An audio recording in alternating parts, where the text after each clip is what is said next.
आणि बोलूयात पुढच्या बातमीकडे। महालक्ष्मी मंदिरात भाविकांची अलोट गर्दी झाली आहे। नववर्षानिमित्ताने भाविकांची दर्शनासाठी मोठी गर्दी आहे। महालक्ष्मी मंदिर दर्शनाची वेळ देखील आता वाढवण्यात आली आहे। सकाळी 7 ते रात्री 8 पर्यंत आता ही दर्शनाची वेळ असेल।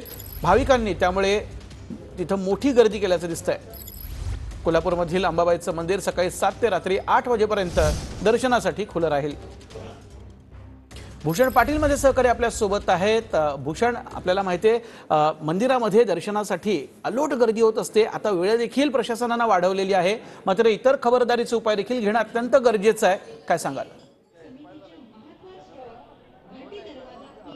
खरं तर करवीर निवासिनी अंबाबाईच्या मंदिरामध्ये दर्शनासाठी देशभरातून भाविक येत असतात आणि मंदिर खुलं झाल्यापासून ही रीग जी आहे ती सातत्याने लागल्याचं पाहायला मिळते। आणि कोरोनाच्या पार्श्वभूमीवर हे मंदिर ज्यावेळी सुरू झालं त्यावेळी सर्व दक्षता घेऊन 2 सत्रामध्ये हे मंदिर सुरू करण्यात आलं होतं, सकाळी आणि संध्याकाळी।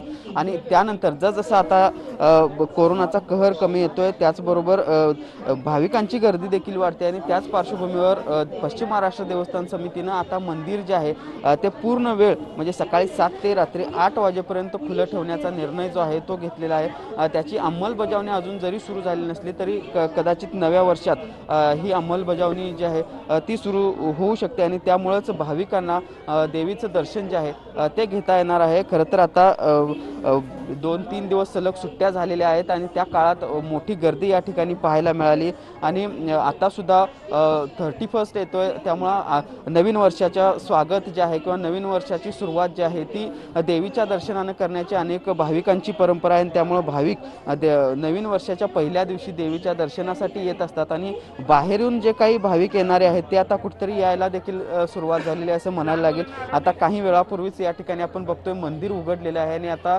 अशा पद्धतीने लोक जे आहेत ते मंदिरामध्ये प्रवेश करण्यासाठी येताना आपल्याला पाहायला मिळतं आहे। योग्य ती खबरदारी जी आहे ती घेतली जाते। थोड्या लोकांना आत सोडलं जाते, त्याचबरोबर सॅनिटायझर असेल, थर्मल चेकिंग असेल, अशी खबरदारी जी आहे ती देखील पश्चिम महाराष्ट्र देवस्थान समितीकडून घेतली जाते। आणि एकूणच या नव्या वर्षाचं स्वागत देवीच्या दर्शनानं करण्यासाठी बाहेरील भाविक जे आहेत ते आता कोल्हापूरमध्ये देखील यायला सुरुवात झालेली आहे असं म्हणायला लागेल। त्यामुळेच या अंबाबाई मंदिराच्या परिसरामध्ये देखील गर्दी वाढताना पाहायला मिळते। नक्की भूषण जोरदार धन्यवाद या सविस्तर माहितीसाठी। पुन्हा अपडेटसाठी तुमच्याकडे येणार आहोतच।